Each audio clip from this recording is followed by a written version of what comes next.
Ang lalawigan ng Cavite ay isa sa kilalang lugar na pinamumugaran ng kwento ng kababalaghan, mga engkanto, tikbalang at aswang na nagpasalin-salin sa mga baryo.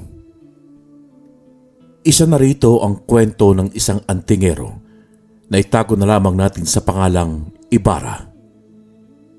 Kilala siya bilang kilabot ng Cavite dahil sa kanyang kakaibang kakayahan at sa kanyang pagtatanggol sa mga taong nangangailangan ng tulong.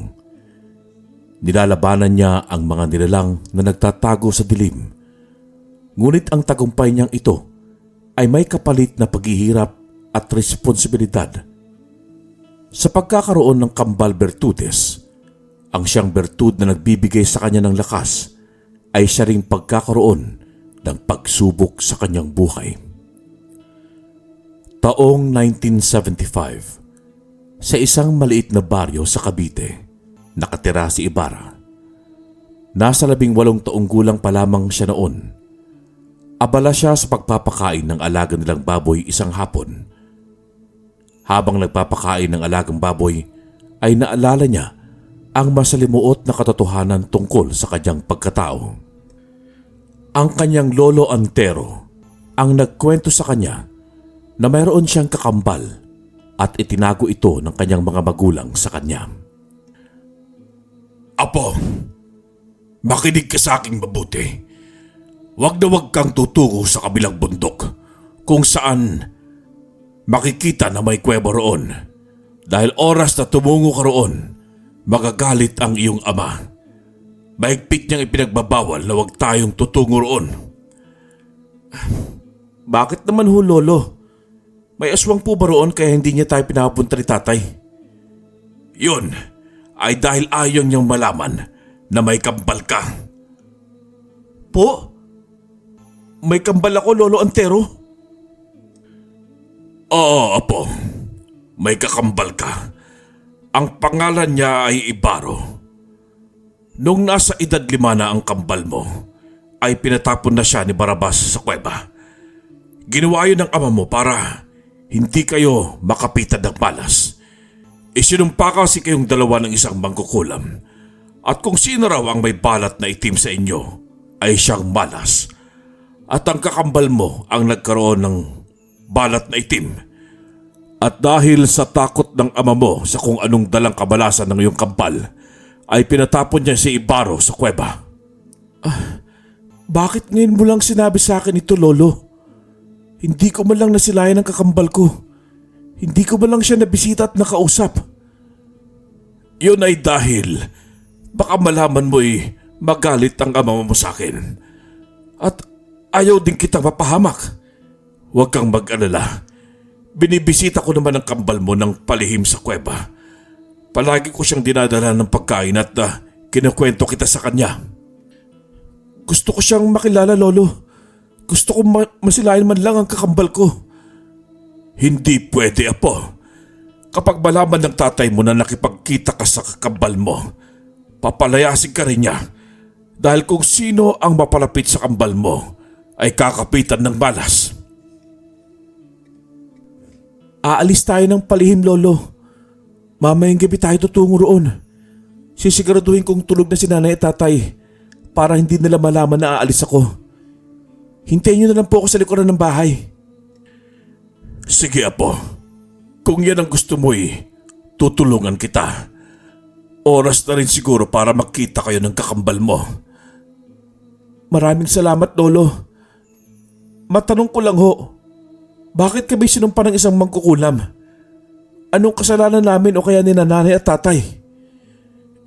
Yun ay dahil wala akong karapatan na sabihin ito sa'yo. Pero nasa tamang edad ka na rin naman, kaya sigurado kong maintindihan mo. Sabihin niyo po sa akin, Lolo. Pinapangako kong uunawain kong sasabihin mo.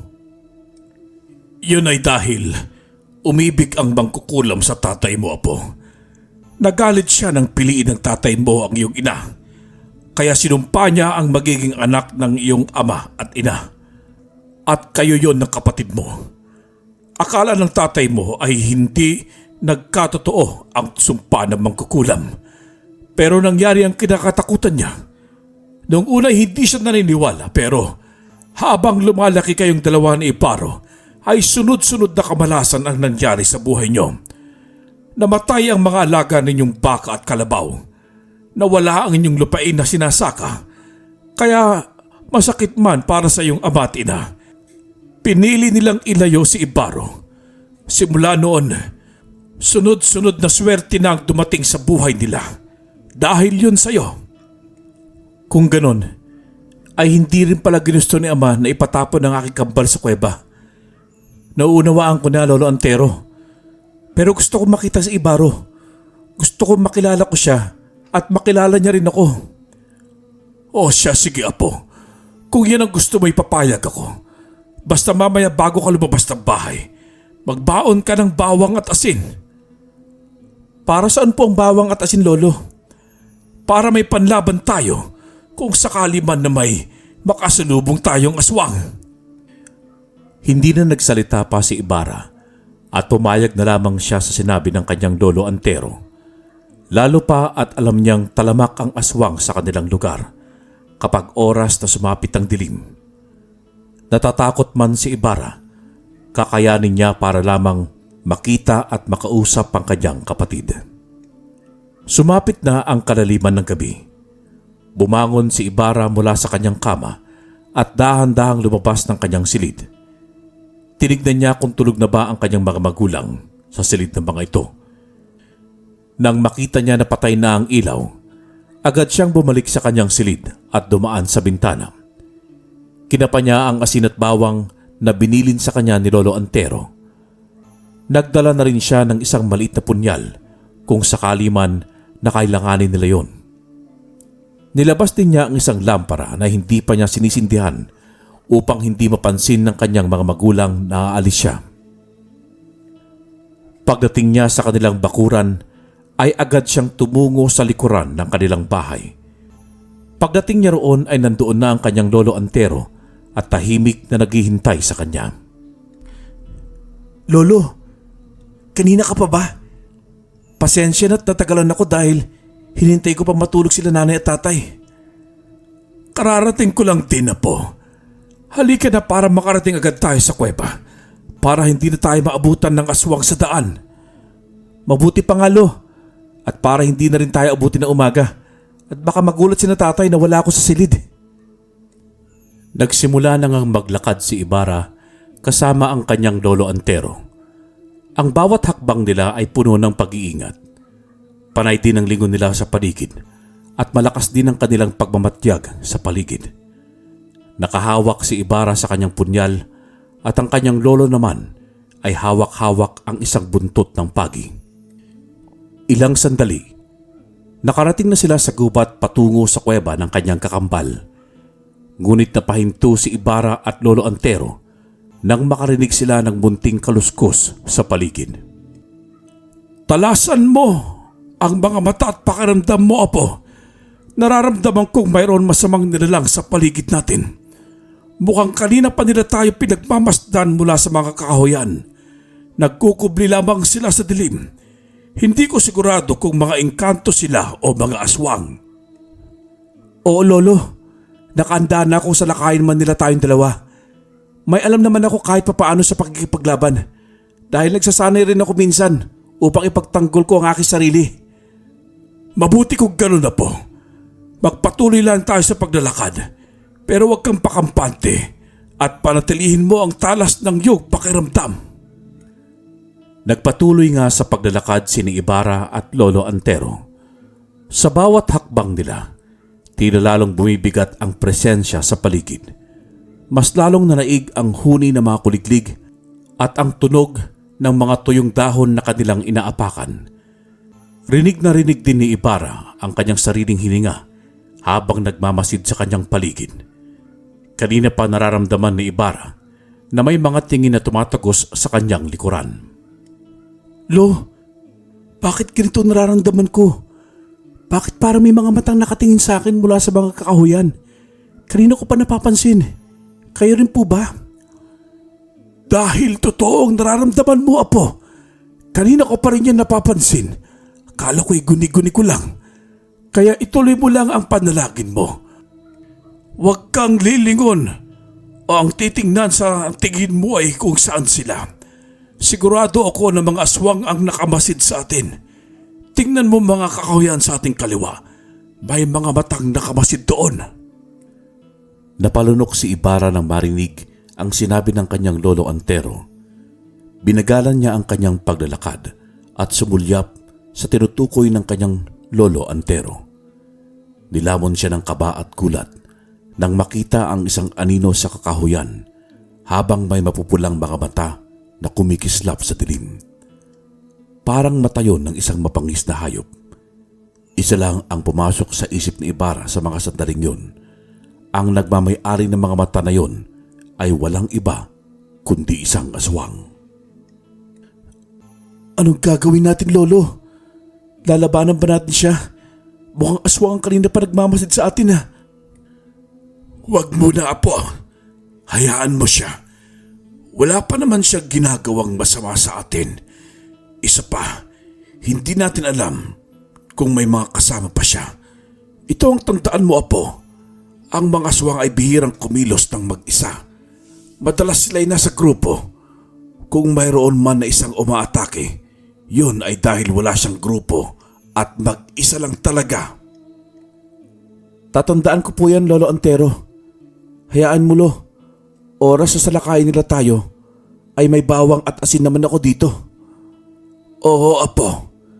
Pero wag mo yung gamitin kapag may laban ka pa sa kanila. Saka mo nalang gamitin ang asin at bawang kapag medyo dihado ka na. Opo, Lolo. Sa hindi kalayuan, narinig nila Ibarra at Lolo Antero ang isang malakas na halakhak. Malamig at nakakatindig balahibo ang tawa na tila nagmumula sa lahat ng direksyon ng gubat. Biglang tumigil sa paglalakad si Ibarra at Lolo Antero. Itinaas ni Lolo Antero ang dala nitong buntot ng pagi na parang handang makipaglaban kahit na anong oras. Si Ibarra naman ay hinigpitan ng kanyang pagkakahawak sa dalang punyal. Mas tinalasan ang pakiramdam. Anong ginagawa ninyo? At naparito kayo ngayong gabi. Mukhang importante yata ang pupuntahan ninyong dalawa dahil binabaliwala ninyo ang aking presensya. Sino ka? Magpakita ka sa amin! Lumabas mula sa isang malaking puno ang isang matandang lalaki. Ang kanyang anyo ay nakakakilabot. Ang buhok nito ay napakaputi na tila natuyo na. Ang kanyang mga kuko ay napakahaba at kumikislap ang dulo na napakatalim.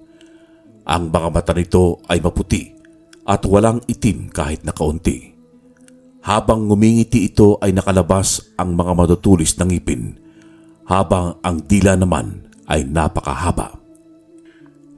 Wala kang pakialam kung saan kami tutungo ngayong gabi, aswang. Hayaan mo kaming dumaan sa gubat na ito kung ayaw mong pagsisihan ng pagkikita natin. Kilala kita. Ikaw si Antero, ang dating antigero. Pero ngayon ay hindi na. Isa ka ng bahina. At sinong ipapalit mo? Yang apo mo. Pero wala akong maramdaman na kakaiba sa kanya. Ang naamoy ko lang ay ang masarap niyang dugo. Tumahimik ka! Hindi mo kami masisindak. Kung gusto mo ng laban, saka na lang kapag kaya na kitang harapin. Sa ngayon, hayaan mo muna kami ng aking lolo at may mahalaga kaming pupuntahan. Hindi ko gusto ang tabas ng dila mo, bata. Pero gusto ko ang sariwa mong dugo at kalamnan. Sa tingin mo ba ay nagbibiro ko sa inyo ng lolo mo ngayon? Pwes, hindi. Hindi ko kahayaan na makalabas ng buhay sa gubat na ito. Tumahimik ka, aswang. Ako ang kalabanin mo at huwag na ang aking apo. Nagalit ang aswang at nagpakawala ito ng isang matinis na huni tulad ng ibon. Hinila ni Lolo Antero si Ibarra at nagkubli sila sa isang malaking puno. Biglang umuga ang lupa at narinig nila ang malalakas na takbo at tunog ng isang kabayo. Lolo, ano yun? Bakit may naririnig akong huni ng isang kabayo? Saka ang lakas ng pagkakatakbo niya. Kung hindi ako nagkakamali, Apo, ang kabayong yon na naririnig mo ay isang tikbalang. Ho? Tikbalang? Magsasalita pa sana si Lolo Antero nang marinig nila ang huni ng kabayo na malapit lamang sa kanila. Tumigil ang naririnig nilang pagtakbo sa kalupaan ng engkanto. Unti-unti silang sumilip mula sa kanilang puno na pinagtataguan para tignan ang nangyayari. Kitang-kita nilang maglolo ang isang engkantong tikbalang na nakatayo habang kaharap ang aswang. Ang mukha ng tikbalang ay kawangis nito ang isang kabayo. Ngunit may katawan itong tao at ang kamay, paa at ulo ang katulad ng isang kabayo. Pigil ni Ibarra ang hininga sa takot na makita sila ng tikbalang. Hindi lang aswang ang makakalaban natin, Lolo. Pati na rin tikbalang. Mukhang dehado tayong dalawa. Umalis na ho tayo. Sandali, Apo. Tingnan mo. Nakikipagbuno ang tikbalang sa aswang. Mukhang matatalo na niya ang aswang sa lakas niyang taglay. Oo nga, Lolo. Halika na. Umalis tayo bago pa nila tayo makita. Mabuti pa nga, Apo. Tara na. At tumungo na tayo sa iyong kakambal. Lo, hindi ko lubos maisip na makakaya ng aking kakambal na mabuhay na mag-isa sa gubat na ito. Paano niya nakayanan ang mga nilalang na naninirahan dito sa gubat? Lalo pat nasa kuweba lamang siya. Baka pwede natin siyang dalhin sa isang bahay o kubo na hindi ginagamit at doon natin siya patuluyin. Yan din nga ang plano ko, Apo. Ilang beses ko na rin kinausap ang kakambal mo tungkol dyan, ngunit ayaw niya. Bakit ho? Anong dahilan niya, Lolo? Nasanay na raw siya sa kuwebang tumira, kaya hindi raw siya aalis doon. Kung magkita na kayong dalawa, kausapin mo siya mamaya. Baka sakaling makinig sa'yo dahil kambal ka niya. Sige po, Lolo Antero. Ako na po bahalang kumausap sa kambal ko. Nagpatuloy silang maglolo sa paglalakad. Malapit na sana sila sa kuweba nang bigla na lamang silang harangin ng isang malaking nilalang. Natuod sa kinatatayuan sina Ibarra at Lolo Antero nang makita ang tikbalang na nakatayo sa kanilang harapan. Mas lalo lang silang nilamon ng kilabot nang magsalita ito gamit ang malalim na boses. Ibarro, saan ka pupunta? At sino itong kasama mo? Ito ba ang nahanap mong hawak ng kakambal ng iyong bertud? Sandali! Engkanto o kung ano ka man tikbalang? Anong tawag mo sa apo ko? Huwag mo siyang gagalawin kung hindi ako makakalaban mo. Dati akong antigero, pero hindi na ngayon dahil kinalikuran ko na yan sa mahabang panahon. Kaya kung may masama kang balak, huwag mo nang ituloy. Hindi ko kayo gagawa ng masama. Pero ang pinagtataka ko lang ay kung bakit hindi ako kilala ni Ibarro. Hindi ako si Ibarro. Ako ang kakambal niya. Ako si Ibarra. Kung gano'n ay kilala mo ang aking kambal. Nasaan siya? Sa wakas, nakita rin kita, Ibarra. Ikaw ang madalas na ikwento sa akin ni Ibarro. Magkawagnis ka kayong dalawa. Ako ang kaibigan niyang si Turo. Ako ang kasakasama niya simula nung ipatapon siya ng tatay mo sa kuweba. Matagal na kayong magkakilala ng aking apo. Kung gano'n ay, bakit hindi kanya nagkakwento sa akin ni Ibarro? At bakit hindi kita nakikita sa kuweba sa tuwing bibisitahin ko siya? Yun ay dahil ayaw ko magpakita sa iyo hanggat hindi pa niya natatagpuan ang pamamanahan ko ng kambal ng bertud na binigay ko sa kanya. Bertud? Anong ibig mo sabihin? Isa ng ganap na antingero si Ibarro at ang kakambal ng kanyang bertud ay ibibigay ko sa kung sino man ang karapat dapat na makikilala niyang kasama. Ngunit mukhang nakilala ko na ito ngayon. At ikaw yun, Ibarra. Ikaw ang bibigyan ko ng kakambal ng bertud na hawak ng inyong kambal na si Ibarro. Sa ganon, magsasama kayong dalawa sa pakikipaglaban laban sa mga masasamang nilalang tulad ng mga aswang. Sandali! At bakit mo naman naisip ang bagay na yan, Toro? Hindi ako papayag na. Alam ko ang lihim ng inyong pamilya. Narinig ko ang lahat ng pinag-uusapan ninyong dalawa ni Ibaro. Kaya ako nagdesisyon na tulungan siya.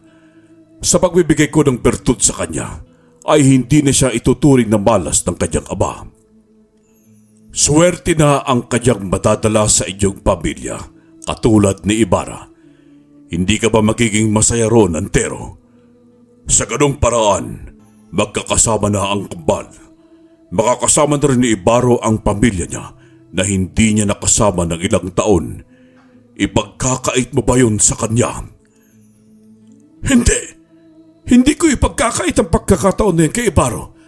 Alam ko matagal na niyang hinahangad na makasama ng buo ang kanyang pamilya. Kaya wala akong karapatan na ipagdamot yun sa kanya. Kung ganun, pumapayag ka na maging isang antigero ang mga apo mo.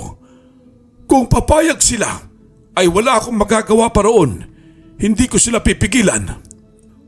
Pumapayag ka ba, Ibarra?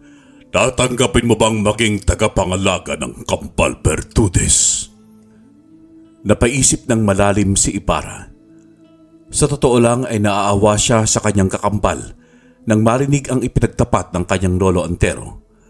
Kaya yun lamang ang paraan para makasama niya ito at maiuwi sa kanila ay papayag siya. Sige, tatanggapin ko ang kambal ng bertud na binigay mo kay Ibaro. Siguraduhin mo lang na totoo ang sinasabi mo, Toro. Kung hindi, ipapahanap kita sa albularyo.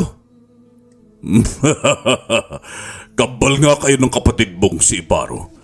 Nasa dugo niyong dalawa ang pagiging matapang kahit na natatakot na. Huwag kang mag-alala. Nagsasabi ako ng totoo. Lumapit ka sa akin at ibibigay ko sa iyo ang bertud. Bakit hindi ikaw lumapit sa akin? O kaya itapon mo na lang ang bertud patungo rito sa direksyon ko. Baka mamaya ano pang gawin mo sa akin? Hindi pwede, bata. Kinakailangan kong bigyan ka ng orasyon at dasal bago ko ibigay sa iyo ng tuluyan ng bertud. Kahit itanong mo pa sa iyong lolo, alam niya ang aking sinasabi. Sige na, apo. Lumapit ka na sa kanya. Wala siyang gagawing masama. Kung mayroon man narito lang ako, tutulungan kita. Hindi na umangal pa si Ibarra at agad siyang humakbang palapit kay Toro. Pinalahad sa kanya ni Toro ang kanyang dalawang kamay at pinayuko ang kanyang ulo. Hinawakan siya ni Toro sa kanyang ulo. At sa pagdampi ng palad nito sa ulo ni Ibarra ay may kakaibang presensya siyang naramdaman. Ilang sandali lang ay nagsimula ng umusal ng isang panalangin si Toro. At sa bawat bigkas ng mga salita nito ay parang kuryenteng dumadaloy sa kanyang buong katawan. Hinihimay nito ang buo niyang kalamnan at maging kaluluwa. Dumaloy ang kuryenteng yon sa buo niyang katawan. Ang mabigat niyang nararamdaman noon ay biglang gumaan at ang kanyang dinadala sa dibdib ay nawala. Ramdam din ni Ibarra ang paglakas ng kanyang buong katawan. Ang kakaibang enerhiya na nagmumula sa kamay ni Toro. Rinig na rinig niya ang pagbigkas nito ng mga salita na hindi niya maunawaan hanggang sa matapos na ito. Binitawan siya ni Toro at pinatong nito sa kanyang kamay ang bertud na kulay lupa. Pangalagaan mo ang bertud na yan, Ibarra. Kayo ng kakambal mong si Ibaro. Gamitin niyo yan sa tama at huwag sa kasamaan. Tulungan ninyo ang mga taong nangangailangan ng tulong. Labanan ninyo ang mga masasabang nilalang. Magtulungan kayong dalawa. Kapag kailangan niyo ng tulong, ay nasa paligid lamang ako at nagbamasid sa inyo. Maraming salamat dito, Toro. Tatandaan ko ang bilin mo. Ngunit hindi ko alam kung paano ito gamitin. Ang bertud na yan ay bibigyan ka ng kakaibang lakas sa katawan at tataglayin ninyo ang katangian ng isang tikbalang. Ang iyong lolo Antero na ang bahalang magturo sa iyo kung paano yan dasalan at orasyonan. Dahil dati siyang antigero, magpaturo ka rin sa kanya kung paano makipaglaban. Sige, maraming salamat ulit, Toro. Maiwan ko na kayong dalawa. Puntahan na ninyo si Ibaro. Kayo na ang bahalang magpaliwanag sa kanya ng lahat. Bago pa makapagsalita si Ibarra at Lolo Antero, ay mabilis nang tumakbo si Toro. Sa isang iglap ay nawala na ito sa kanilang paningin. Napatingin naman si Ibarra sa bertud na bigay sa kanya ni Toro. Bumuntong hininga siya at isinilid yun sa bulsa. Lumapit naman ang kanyang Lolo Antero para kausapin siya. Isang malaking responsibilidad ang pagkakaroon ng bertud, Apo. Sigurado ka bang makakaya mo? Kung ito lang ang tanging paraan para makasama natin si Ibaro, ay gagawin at kakayanin ko, Lolo. Sa pamamagitan nito'y maiuwi na rin natin siya sa bahay. Matatanggap na rin siya ni Ama at Ina. Sige, Apo. Sana'y magbago ang lahat pagkatapos nito. Huwag kang mag-alala. Tuturuan ko kayong dalawa ni Ibaro. Halika na at sunduin na natin ang kambal mo. Paniguradong matutuwa yun sa ibabalita natin. Nakangiti na tumango si Ibarra at sumunod sa kanyang Lolo Antero patungong kuweba. Pagdating nila sa bukana ng kuweba, ay agad nakaramdam ng kakaibang enerhiya si Ibarra. Mabigat yon at parang hinuhugot ang kanyang lakas. Pero binaliwala niya ang nararamdaman sa pag-aakalang baka may mga nilalang na nakatira doon sa loob ng kuweba. Pumasok sila sa loob at nagpaikot-ikot sa daanan hanggang sa makarating sila ng kanyang Lolo Antero sa gitna ng kuweba. Malapad yun at parang isang bulwagan ng laki.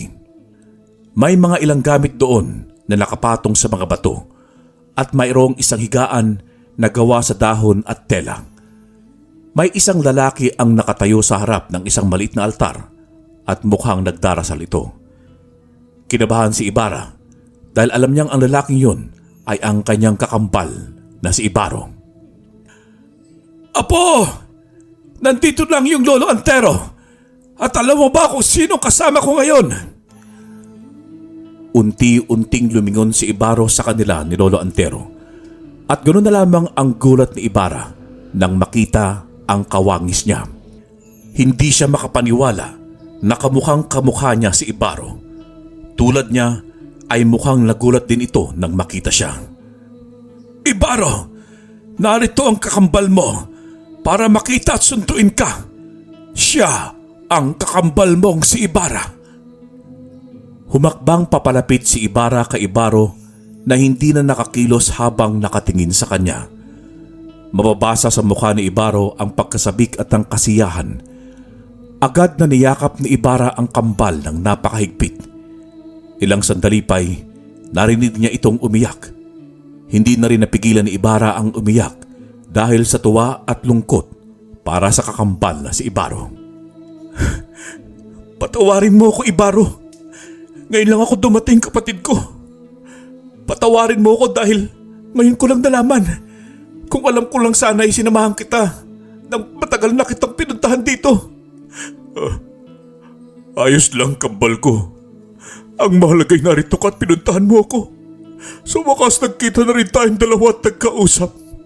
Hindi ko akalain na magkamukha pa na tayong dalawa. Isasama kita sa pag-uwi, Ibaro. Hindi ka na dito titira. Aalisin ka namin ni Lolo rito. Ano? Pero hindi pwede, Ibarra. Magagalit si tatay at nanay sa akin. Mas lalo lang nila akong kakamuhian na dalawa. Isa pa ayokong magdala ng malas sa inyo.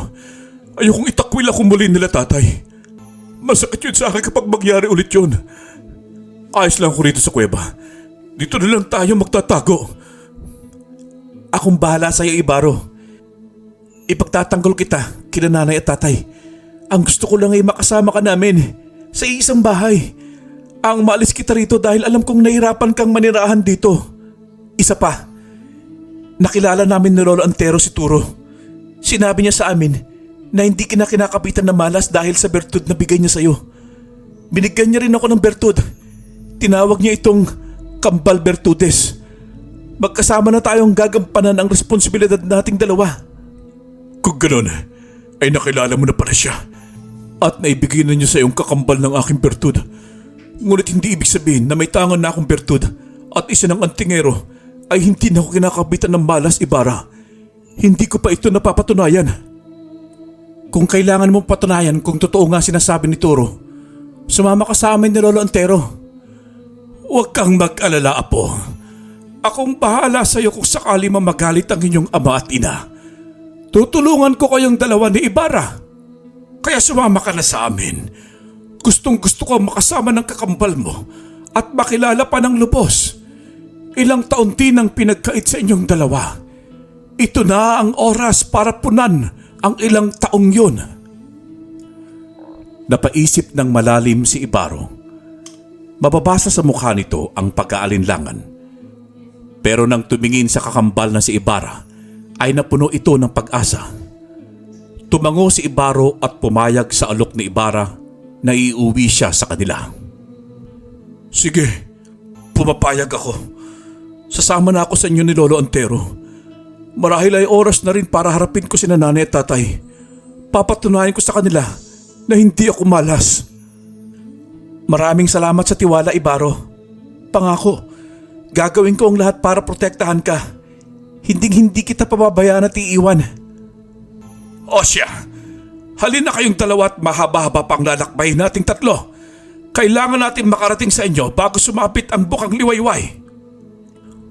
Umuwi na nga silang tatlo sa bahay nila Ibarra. Pagdating sa bahay nila, ay marahan na umakyat ng bintana si Ibarra at hinila naman niya papasok sa kanyang silid ang kakambal na si Ibarro. Hinila naman na si Lolo Antero papasok sa silid. Nang tuloy na silang nasa loob na tatlo, ay nagdesisyon na silang matulog. Kinaumagahan ay maagang umalis si Lolo Antero. Nagising na noon si Ibarra, kaya naman hinatid niya ang matanda.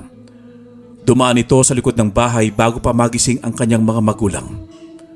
Pagbalik niya sa kanyang silid, ay gising na rin ang kanyang kakambal na si Ibarro.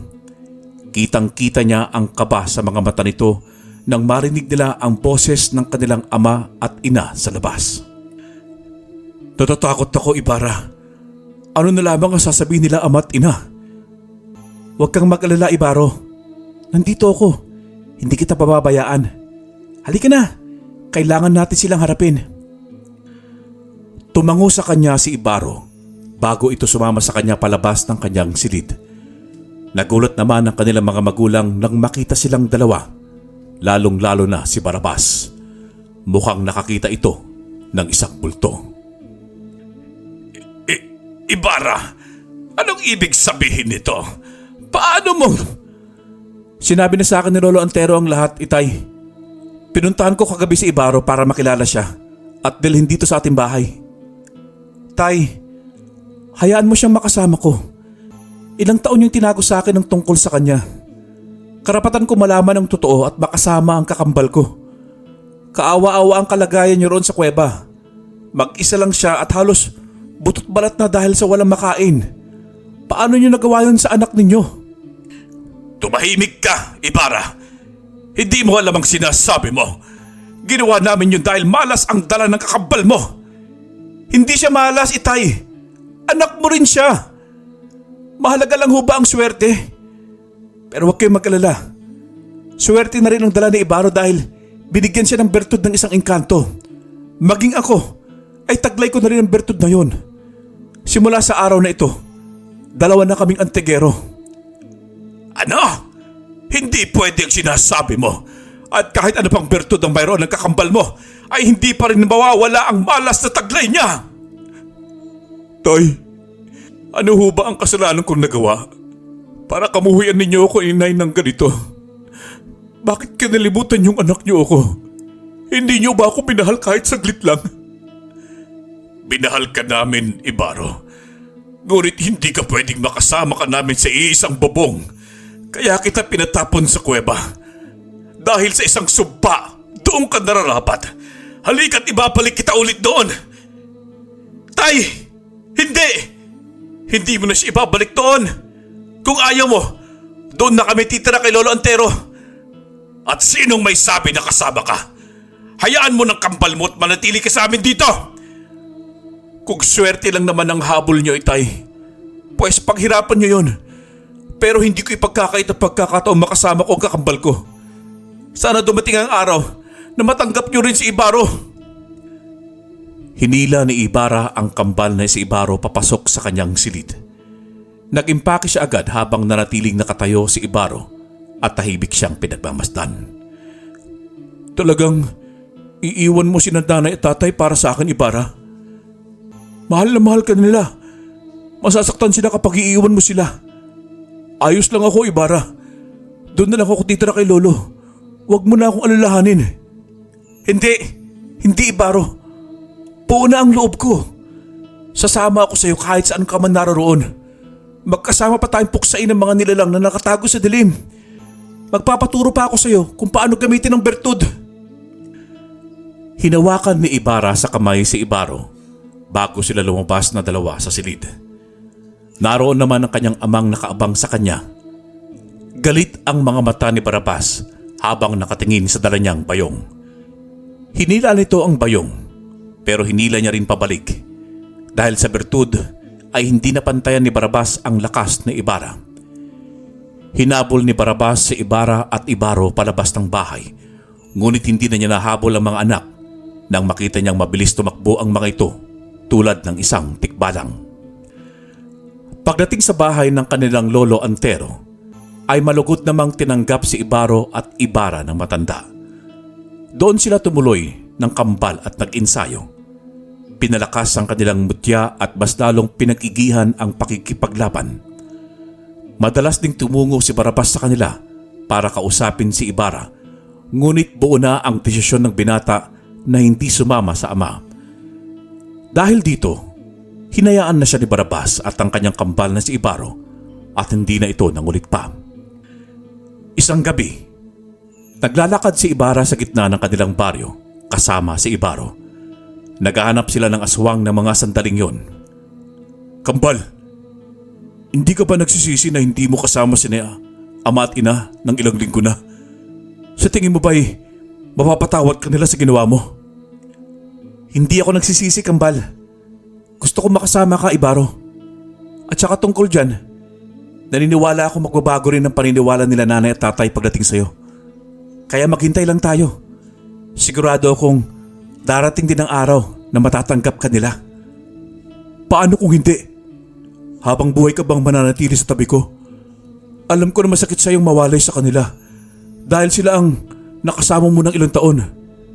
Nararamdaman ko yun dahil kambal mo ko, Ibarra. Oo, nasasaktan ako, Ibaro. Pero kung sakripisyo naman ng pagtitiis ng sakit na yon ay kaligayahan sa huli, bakit hindi ko nalang tiisin hanggang sa dumating ang araw na yon? Kaya wag mo nang isipin yung Kambal. Maghanap na tayo ng aswang at mukhang nararamdaman kung mayroong malapit sa atin. Sige, Kambal. Ikaw ang bahala. Maraming salamat dahil pinili mo ko. Tinapik ni Ibarra ang kambal sa balikat at muli silang nagpatuloy sa kanilang paglalakad. Ilang sandali lang ay napahinto sila nang matanaw sa unahan ng daan ang 3 bulto ng malalaking nilalang. May mga mapupulang mga mata ang mga ito habang nakatingin sa kanilang direksyon. Agad na nag-init ang suot na bertud ni Ibarra. Napansin niya ring hindi mapakali si Ibaro, kaya alam niyang nararamdaman din ito ang nararamdaman niya dahil kambal bertudes ang kanilang tangan. Akalain mo naman may makakasalubong tayong dalawang binata. Kung ano man ang binabalak niyo sa baryo namin, huwag niyo nang ituloy. At kung hindi, ay kami makakalaban ninyo. Ano naman ang magagawa ninyong dalawa, Ber? Kami ang tatapos sa inyong kasamaan.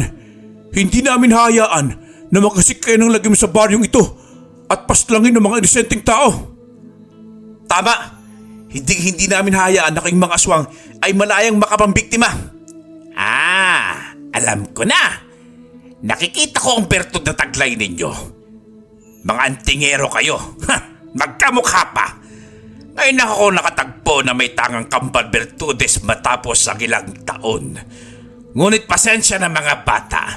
Hindi nyo ko madadala sa pananakot ninyo. Tama ka! Kami ang kambal bertudes. At kahit anong mangyayari, lalapanan ka namin, aswang. Umanda na tayo, kambal. Mukhang malakas ang isang tuwa. Hindi siya ordinaryong aswang lang, pati ang mga kasama niya. Huwag kang maglala, kambal. Nakahanda na ako. Magtulungan tayong dalawa para matalo natin sila. Namayani ang malakas na tawa ni Lito, ang leader ng aswang sa buong kagubatan. May mga anino na bigla na lamang lumitaw mula sa dilim. Napagtanto ni na Ibaro at Ibara na mga kampunyon ni Lito. Ang tatapang ninyo, mga bata. Pero ang tapang na wala ng karanasan ay walang kwenta. Tingnan natin kung hanggang saan ang taglay ng inyong Kambal Bertudes. Agad na sumenyas si Lito sa dalawang alagad nito. Sumugod ang mga ito patungo sa kinaroroonan ni na Ibara at Ibaro. Mahabang kuko ng mga aswang at matutulis at nagliliyab sa galit ang mapupulang mga mata. Naghiwalay agad sina Ibara at Ibaro para harapin ang paparating na dalawang aswang. Ibaro! Sa kanan mo! May isang papalapit! Mag-ingat ka! Huwag tayong lumayo sa isa't isa para magtulungan tayo! Oo, Ibara. Ikaw rin. Inilabas ni Ibara ang kanyang punyal at sinalubong ang isang aswang na may martulis na pangil. Tumalon ito sa ere upang siya ay lapain. Ngunit mabilis niyang naiwasan at ginamit ang bilis na taglay. Saka siya umikot. Ginamit niya ang punyal na hawak upang tumama sa dibdib ang aswang. Isang malakas na sigaw ang ginawa nito bago ito bumagsak sa lupa na nangingisay. Ang lakas nila, kambal! Pero hindi ako magpapatalo. Kakayanin natin itong dalawa. Oo, kambal. Magpakatatag ka lang. Gamitin natin ang lakas ng Bertud kung kinakailangan mamaya. Si Ibaro naman ay hinampas niya ng dalawang itak ang isang aswang na sumugod sa kanya. Ngunit tila hindi sapat ang tama niyang nagawa para pabagsakin ito. Napaatras siya habang pilit na iniiwasan ang mga sunod-sunod na atake ng aswang sa kanya. Sa bilis niya ay hindi siya nito matamaan. Ibaro! Gamitin mo ang itak mo! Kasabay ng bilis mo taglay. Tamaan mo sa puso o ulo ang aswang. Doon sila mahina. Tandaan mo ang mga sinabi at natutunan natin kay Lolo Artero. Oo, kambal. Natatandaan ko yun. Huwag kang maglala sa akin. Hindi ko hayaang mapahamak ang sarili ko. Ayoko maging pabigat. Kailanman na hindi ka pabigat.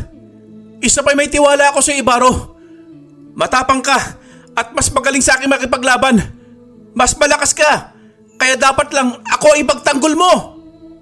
Tumango si Ibaro kay Ibara at sa isang mabilis na galaw, tinarak ni Ibaro ang kanyang itak sa ulo ng aswang at binigyan ito ng malakas na hampas. Bumagsak ang nilalang sa lupa at tuluyan nang nawalan ng buhay. Samantala, habang nakikipaglaban sina Ibaro at Ibara sa mga aswang, si Lito naman ay nanatiling nakatayo at nagmamasid. Tila nasisihan sa kanyang nakikita na laban. Nang mapatumba ng kambal ang kanyang mga tauhan, naglakad siya palapit kay Ibara at Ibaro. Kayo nga ang may hawak ng Kambal Bertudes. Hanga ako sa tapang ninyong dalawa. Magaling kayo. Natalo nyo ang mga tauhan kong magagaling. Pero sapat ba ang galing nyo at ang taglay nyong Bertud laban sa akin? Hindi namin kailangan ng papuri mo, aswang. Hindi mo kami madadala sa mga salita mo. Kahit gaano ka pa kalakas. Sisiguraduhin namin na mapapatay ka namin. Tama! Ang Bertudes na taglay namin ay hindi lang para sa amin. Ginagamit namin ito para protektahan ang mga inosenteng tao laban sa isang katulad mo.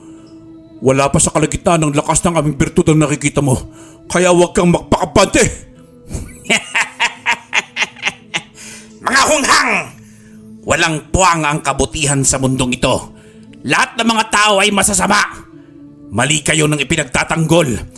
Imbis na ipagtanggol nyo ang sarili nyo. Ngayon, ipapakita ko sa inyong tunay na lakas ng isang aswang!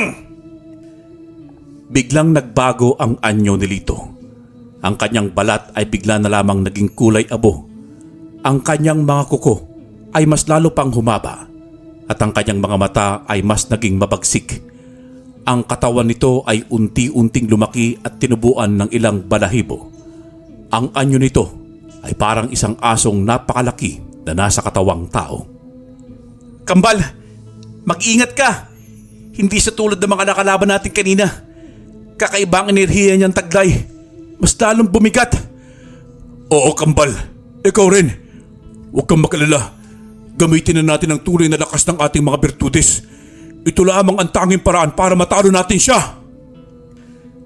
Agad na sumugod si Lito. Hindi na ito naghintay pa. Mabilis ang galaw at puno ng bangis. Hinampas ni Lito si Ibarra gamit ang kanyang braso. Ngunit mabilis yung naiwasan ni Ibarra sa huling sandali. Si Ibarra naman ay umatake sa gilid. Akma sanang sasaksakin ni Ibarra si Lito, ngunit agad nitong nasangga ang atake. Lumayo muna ang magkambal kay Lito para makapag-usap silang dalawa.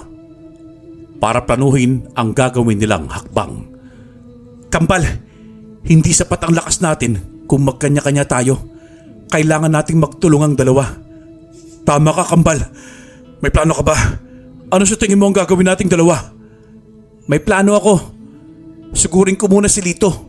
Balik kukunin ko ang kanyang buong atensyon, ha? Pagkatapos kong makuha ang atensyon niya, ay agad mo siyang punterihin sa kanyang puso. Siguraduhin mong babaon ang itak mong hawak sa dibdib niya. Sige, Kambal. Ako nang bahala ron. Mag-ingat ka, ha? Hindi basta-bastang madaling kalaban ang aswang na yan. Huwag kang mag-alala, Ibaro. Hindi mo naman ako hayaang matalo eh. Sinimulan na ni Ibarra na atakihin si Lito. Tumatakbo siya palibot sa aswang na parabang hinahamon niya ito sa isang duelo. Dahil sa galit, sumugod sa kanya si Lito. Nagpakawala ito ng malakas na suntok patungo sa kanya. Subalit agad naman yung naiwasan ni Ibarra. Nagpakawala rin ng malakas na suntok si Ibarra at natamaan niya si Lito sa dibdib nito. Napadaing ang aswang at galit na sumugod sa kanya. Pero dahil sa bilis niyang kumilos tulad ng isang tikbalang, ay hindi siya nito naabot. Samantala, si Ibarra naman ay palihim ng pumwesto sa likod ni Lito. Ngayon na, Kambal! Lumayo ka mula sa kanya! Hindi nalingat si Lito at sa kagustuhan na ampasin si Ibarra ng malakas ng kamay nito, ay itinarak naman ni Ibarra ang hawak na itak sa dibdib ni Lito. Sapul na sapul ang puso nito ng itak ni Ibarra. Tumalon naman papalayo si Ibarra mula kay Lito at pinagmasdan niya kung paano bawian ng buhay ang aswang. Isang nakakabinging sigaw ang pinakawalan ni Lito habang unti-unti itong kinakapusan ng hininga. Bumalik ang anyo nito sa pagiging isang tao at bumagsak sa lupa nang wala ng buhay. Doon nakilala ng kambal na si Lito mula sa kabilang dayon. Nagkatinginan ng kambal at kapwa na pangiti sa isa't isa. Inakbayan ni Ibarra ang kambal na si Ibarra. Sa wakas, nagtagumpay tayo, Kambal. Nagawa nating dalawang talunin si Mang Lito. Hindi ko akalain na aswang pala siya. Oo nga, Kambal. Hindi natin siya matatalo kung hindi naman tayo nagtulungang dalawa. Pero huwag tayong maging kampante at marami pa mga aswang na nasa paligid. Naghahanap lang ng pagkakataon para umatake. Huwag kang mag-alala. Magkasama na tayong dalawang haharapin sila. Basta magkasama tayo, ay matatalo natin ang kasamaan. Kapwa nila pinagdaop ang kanilang mga kamao sa isa't isa habang nakangiti. Pagka-uwi nila ng bahay ng kanilang lolo Antero, ay kaagad naman silang binati nito. Tuwang-tuwa sa kanilang tagumpay na dalawa. Natutuwa ako at sa paglipas ng mga araw ay mas gumagaling pa kayo sa pakikipaglaban, mga apo. Hindi naman kami gagaling kung hindi dahil sa iyo, Lolo. Tama, dahil na rin sa tulong mo yun, Lo. Ang hiling ko na lang ngayon ay ang matanggap ako ni na ina at ama.